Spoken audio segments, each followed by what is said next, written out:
First up is a secret spell you can get access to that reflects all projectiles back at the attacker, and it lasts until long rest. That spell is gained by raising the Addled Frog as a Spore Servant and casting Mucus Membrane. The Addled Frog is a beast that can be found in the Putrid Bog, also known as the Sunlit Wetlands. If you slay the frog and then bring it to the Underdark, Glut can raise it as a Spore Servant. As a Spore Servant, the Addled Frog appears to be enhanced. Mucus Membrane lasts until long rest rather than until it reflects a single projectile, granting permanent projectile reflection. This is amazing for the Arcane Tower's Arcane Turrets, which allows you to easily occupy their attention while you kill them. Unfortunately, the Arcane Turret's attacks don't deal enough damage back to themselves to destroy them, but at least they're no longer a threat thanks to the Addled Frog. The Addled Frog also automatically gains Mirror Image upon entering combat, which is very interesting, raising its AC to 33, making it extremely hard to hit. I sent the frog up against Filro the Forgotten, and he will reflect his spells back at him, and in my case, even one-shot him with the venomous discharge ability. And while the Addled Frog isn't the best Spore Servant, it definitely is one of the top choices, especially if you haven't yet slain the Bulette or any other Underdark Monstrosities. And next up is a new party-wide permanent condition, which is See Invisibility. Turns out the entire party can get the Eye from Volo. To get this group lobotomy started, you'll need to have saved Volo from the Goblin camp, talk to him about your condition, and then long rested. The next morning, you'll need a character to cast Hold Person on Volo. This allows you to talk to Volo, undergo his procedure, but he'll still stick around, letting the next party member in line get the same procedure done. Entering turn-based mode helps a lot, just in case Volo succeeds the saving throw and escapes Hold Person, but it is possible to do this without turn-based mode. It's pretty funny in the cinematic asking Volo how many times he's done this after, 2 or 3 of your party members have already gone through the procedure, although of course there is no new dialogue, so to speak. And having See Invisibility on every single character is awesome, especially for Act 3. And next up is a secret Withers dialogue that was recently discovered within the Dank Crypt. If you manage to get inside Withers' room without activating the skeletons, you can unlock secret dialogue. All you have to do is click on Withers' sarcophagus while the skeletons haven't been awakened yet. But what's really crazy about this dialogue is that it doesn't sound like Withers at all, and I had to really turn up my volume in order to hear it at all. Have a listen to what it sounds like. Dost thou think to rush fate?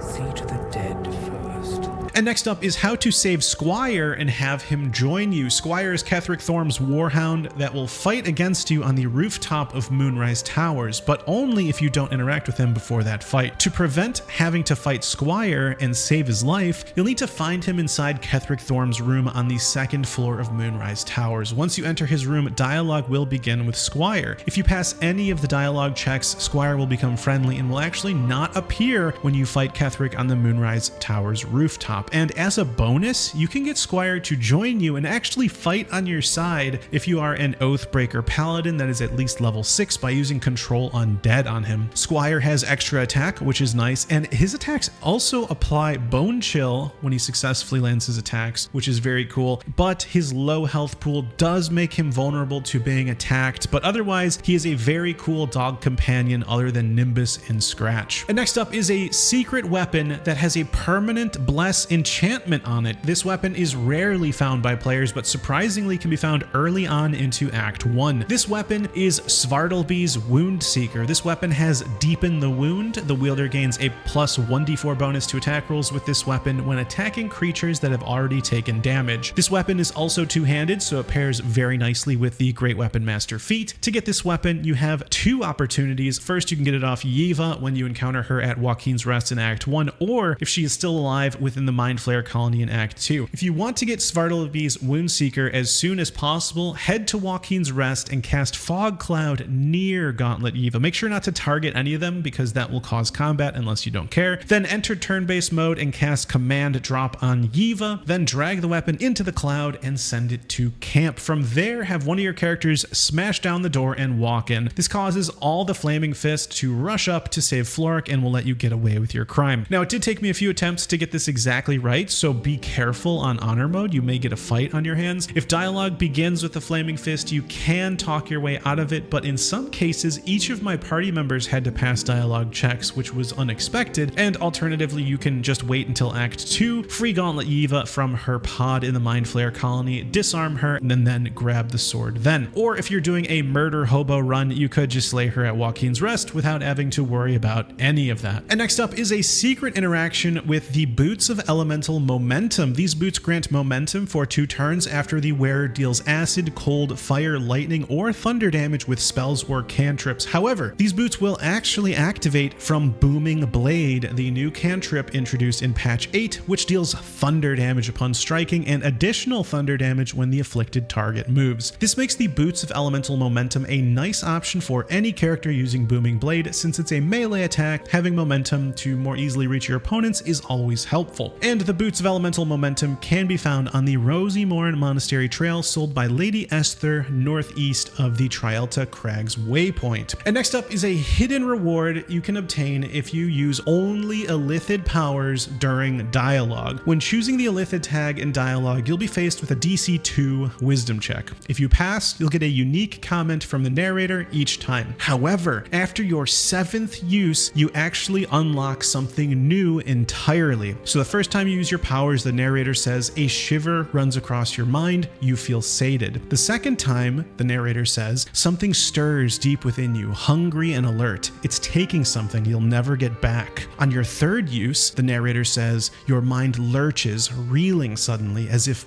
bitten. The 4th time, the narrator says a shadow swims across your vision and a familiar voice tells you to be calm. You are loved. And on the 5th use, the narrator says your blood runs quicker, feeding the gnawing absence at the center of your mind. And on the 6th use, the narrator says the presence deep in your mind is awake, unblinking. This is it. A single word pervades your consciousness. Soon. And finally, on the 7th time you use your Illithid powers in dialogue, the narrator will say afterwards, your mind is full, bursting with ecstasy and terror. Finally, it is coming. You are becoming. So after your 7th use, your reward is that the Illithid tag will disappear forever, and instead you will gain the True Soul tag. The True Soul tag is superior to the Illithid tag because it doesn't require any checks whatsoever. Even though a DC 2 wisdom check is pretty easy to pass, critical fails do happen, and the True Soul tag is probably one that many players missed because you can only use your Illithid powers once per long rest, meaning you'd have to do a long rest after each use, and there aren't really a lot of options or opportunities to use your Illithid powers in dialogue. So you'd have to continue to select that option repeatedly, and after each use, long rest, and so many players probably have never seen the True Soul tag. And next up is a secret interaction with one of the best gloves in the entire game, the Gloves of Belligerent Skies. When the wearer deals thunder, lightning, or radiant damage, inflict 2 turns of reverberation upon the target. However, these gloves actually will activate when the wearer uses Booming Blade. Reverberation is incredibly powerful and potentially can knock your target prone and deal additional thunder damage, and that thunder damage will actually also apply 2 more turns of reverberation. However, since Booming Blade also deals thunder damage when the target moves, it's a powerful combination, causing targets to fall prone just by moving. And the Gloves of Belligerent Skies can be found within Kresh Yelik in an elegant chest in the Inquisitor's chamber along the southern wall of the room. And next up is a hidden Cleric update secretly added in patch 8. In Act 1, if you catch up to Eredin on the road before the Blighted Village, there is a new Cleric dialogue option where you can actually say a prayer for Eredin. If you select it, then when you see him again outside Sorceress Sundries, he will mention that he tried praying specifically to the deity that you worship, and this dialogue will change, of course, depending on the deity that your cleric worships and that you say a prayer for to Eredin, meaning a lot of dialogue was actually added for Eredin, dialogue that did not exist prior to patch 8. And next up is a secret interaction with the Hat of Storm Scion's power. Whenever the wearer deals thunder damage, they gain 2 turns of Arcane Acuity, which grants +1 to spell attack rolls and spell save DC for each turn remaining. However, what the hat doesn't tell you is that it also grants 2 turns of Arcane Acuity when the wearer uses Booming Blade. This new cantrip introduced in patch 8 deals thunder damage when used and will actually trigger the Hat of Storm Scion's power, causing 2 turns of Arcane Acuity. And to acquire this hat, you can find it in Moonrise Towers,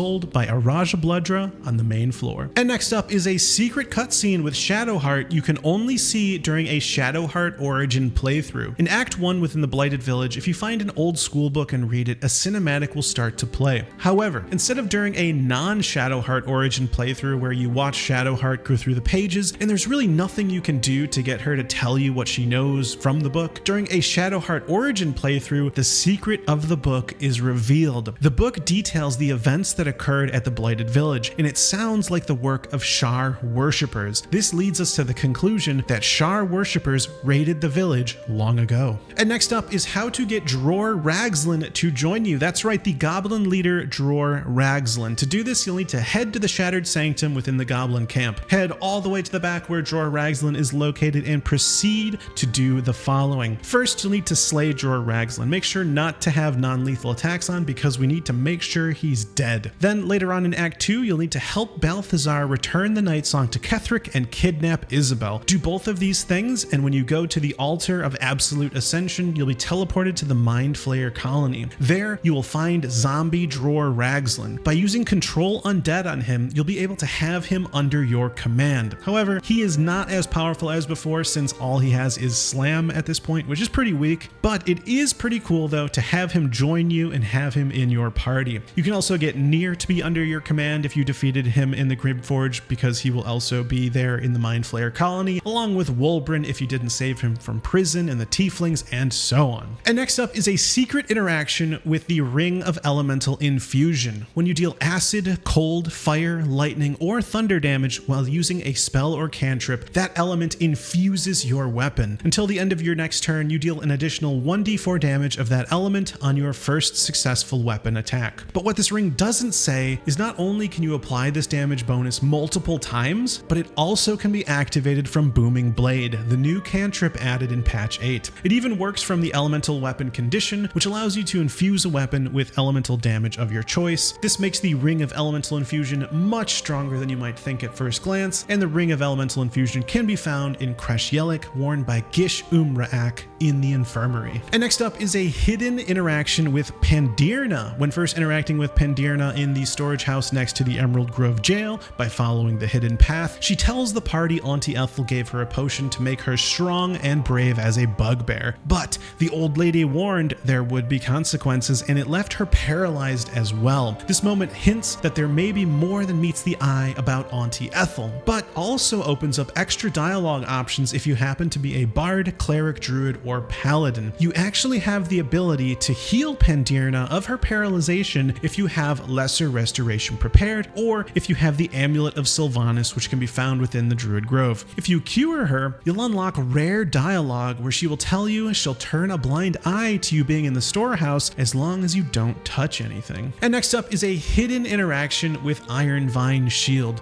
When hit by a melee attack, the attacker takes piercing damage equal to the wielder's wisdom modifier if the wielder of the shield is holding a weapon empowered with Shillelagh. However, this shield will deal this damage when hit by any damaging attack, whether that is a ranged attack, a melee attack, or even succeeding a saving throw on a spell, as seen here when we succeed a saving throw against Incineering Strike, and it deals damage to the caster, which is crazy. This makes the Ironvine Shield much more powerful than you might think, or stronger than you might have anticipated, or even better than originally concluded. It's especially fun on a light cleric Circle of the Stars druid build with the Holy Lance Helm, which deals radiant damage when a target misses, because then whether an enemy hits you or misses you, either way they are taking damage during their turn and getting 2 turns of reverberation per attack.